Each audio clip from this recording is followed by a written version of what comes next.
The most frequent question I get asked when people meet with me about their grief is, am I crazy? I can't remember the simplest things. I have trouble sleeping, and I feel like I'm in a fog all the time. What is wrong with me? Our society is not patient when someone experiences grief.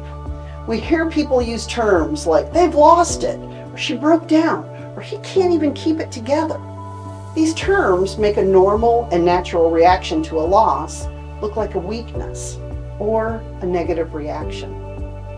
When someone has a loss, whether it be by a death, a divorce, a loss of a job, or one of more than 40 other reasons, that person may experience feelings of grief. Grief is simply the normal and natural reaction to a loss, or the change of a familiar pattern of behavior. But our society has words and beliefs that are handed down from generation to generation that don't allow grievers to move through their grief at their own pace. When you are grieving and processing the emotions that accompany a loss, it may take days, months, or even years to process the loss. But because our friends and family think the comments and say them out loud to us, we swallow our loss and pretend life is normal and we are moving on or adjusting to our new life. Enter, am I crazy? The symptoms you encounter when you are grieving may make you feel like you're crazy. Sleeping too much or not sleeping at all, eating too much or not being able to keep anything down, crying too much or not being able to feel any emotion.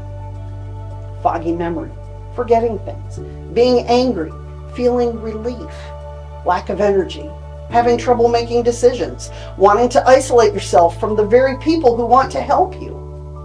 Because of its uniqueness and your individuality, grief does not have a set shape or a predictable timetable we can identify.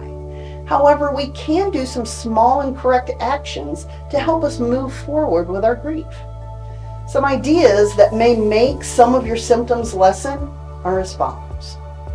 Just breathe. Take deep, calming breaths, and that will allow your body to regulate or self-regulate your systems. If you need to, set an alarm on your phone to stand up and take a deep breath. Find and download a calming app on your phone to help you. Make an appointment with your primary care physician.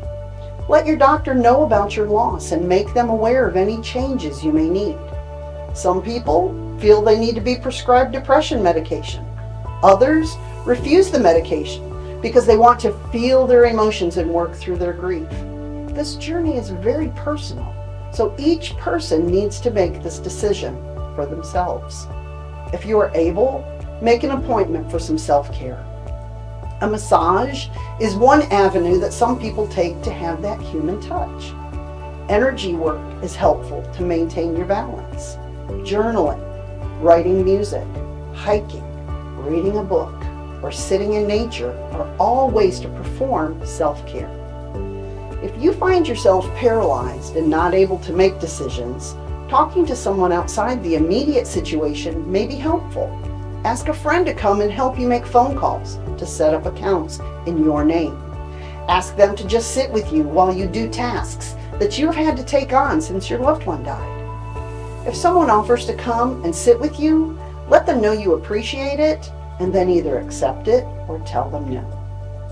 Now, if you need to make a big decision, spending a large amount of money, selling your home, moving to a new location, surround yourself with people who are experts in that area.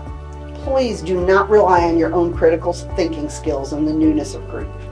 Be kind to yourself, and remember it will take time to stabilize from your loss. It is said that a death is like your heart being in a car accident. It takes time and work to heal and realign yourself in your new life. Sometimes we have a personal timetable that we think we should be better, and when we don't meet that timetable, we tell ourselves that we need to be strong and get over it, or lean on the Lord because He doesn't give you more than you can handle, or it's been long enough, you should be better by now. Our friends and family sometimes believe this as well, and may convey their feelings with or without words. Some have found it helpful to write a letter to your loved ones and explain what you need from them in this time of grief. Taking a grief recovery class and learning the small and correct steps it takes to resolve your grief may be helpful. Finding a good grief support group through hospice or another reputable organization may be helpful. These are choices you make to recover from your loss. Speaking from experience, I'm here to tell you, if you're grieving, chances are everything you are experiencing is normal for a griever. And you're not crazy. You're just reacting to a loss.